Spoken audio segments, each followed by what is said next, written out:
Hi everyone, welcome to another brand new video. In this video, I'm going to talk to you about my 5 tips to get in the best possible shape you can this summer.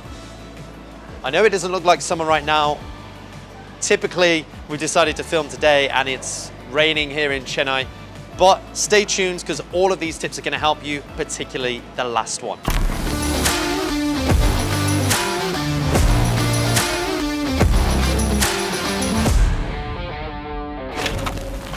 Point number 1, whatever I do when I first get on a call with a client is manage their expectations, and that's exactly what we need to do here. We need to know if what you want to achieve in the certain time frame that you have is realistic and actually attainable. Now, we've all been there where, a holiday is coming up and you're suddenly like, oh man, I want to get into shape, I want to get beach ready. But the reality is, you're not going to lose more than about 1 or 2 pounds per week. So if you're in a position where you've got 20 pounds to lose and you've only got 6 weeks to your holiday, you've already really messed up. You need to make sure that you have a significant time frame that is going to be realistic and balanced with what you actually want to achieve. So coming back to that point, we need to make sure that your expectations meet the reality of what's attainable. So the best way we can do this is by taking the baseline. At 2 pounds a week, it's going to be significantly harder than £1 a week. So depending on what your availability is with time and also how committed you can be to the program that you're looking to implement, I would midway it. So let's say if you're going to be aiming for anywhere from 1 to 2 pounds, realistically, you're probably going to hit 1.5 pounds on average. So over that time frame, let's say you've got 10 weeks, you're going to lose 15 pounds. Now, you might be sat there thinking, well, Dan, I have no idea how much weight I have to lose. If there's a lot to come from you, then you realistically want to be going no more or no less than 12 weeks to get ready for a holiday, a photo shoot, or really it's just a good amount of time, a business quarter as well. It's a good amount of time to allocate to the commitment of your goal. So take 12 weeks. At a minimum, you're going to lose 12 pounds. At a maximum, you're probably going to lose 24 pounds. That's a huge amount to lose within that time period. So that's point number 1.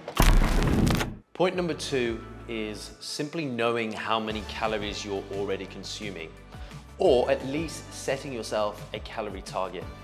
I'm going to get Sam to put an equation up on the screen now so that you can calculate your calories if at the moment you have no idea what you're consuming or what you should be consuming. Once you have that, we at least have a baseline to be able to work from.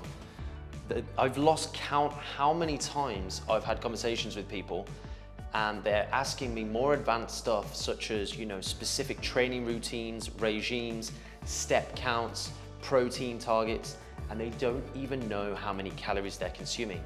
So let's start with the foundations, let's start with the baseline work and then build up from there. Point number 3 to getting shredded this summer is tracking your calories. So whilst you're out and about, it's more important than you can imagine, all right? So for example, we're at this restaurant here, we've got 2 sandwiches, both aren't for me, so no judging, one's for Sam.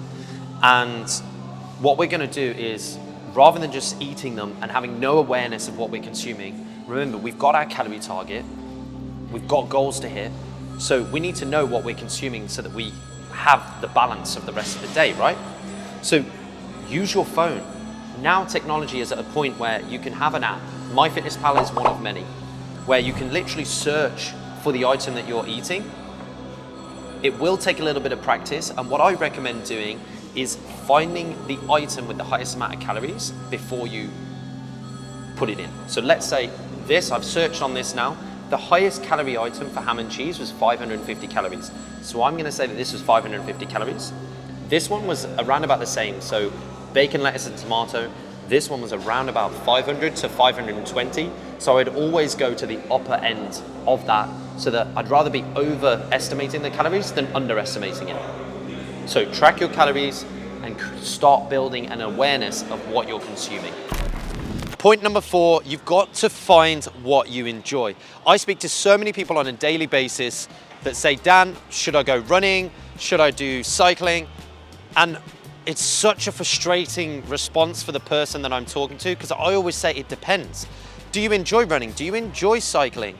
Find the things that you enjoy, and that means that you'll be able to do them consistently for a long period of time, which means you'll get the results that you actually desire. If you're doing something that you don't enjoy, it's only a matter of time before you stop doing it, because you're having to force yourself into action every single time. Now, of course, dedication and discipline is going to be a big part of this, but it's going to be nigh on impossible if it's something that you don't like. So find the things that you enjoy. Today I was here surfing because it's a cardio that I enjoy. So if you think about surfing, when you're paddling back into the waves against the current, it's actually really hard. You're going to be burning a significant amount of calories, and the exertion that you'll feel from that is going to be very similar to running. I don't really like running. I don't really like cardio on any machines. So I've chosen surfing as my cardio today. And I used to choose lots of different sports as well for exactly the same reason. The thought of running on a treadmill or on the road really doesn't interest me. But if you put a ball on the ground and I've got to chase it, or any sort of competitive edge, then I'm going to run around all day like an idiot.